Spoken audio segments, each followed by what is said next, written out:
Hi hello ఈరోజు అయితే కందికాయని ఉడకబెట్టేసుకుందాం.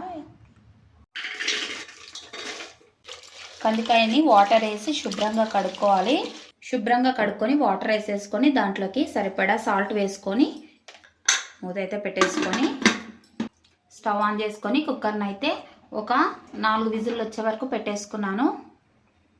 అయితే ఉడికిందండి. విజిల్ తీసేసి కుక్కర్ మూత తీసేసుకుంటున్నాను. వావ్, ఉడికిందండి. ఎంతో బాగా ఉడికింది. గింజ అనేది ఇలా బాగా ఉడకాలండి. మెత్తగా ఉడికింది. ఇది ఇప్పుడు ప్లేట్లోకి వేసేసుకుందాం. కందికాయ అయితే చాలా బాగా ఉడికిందండి.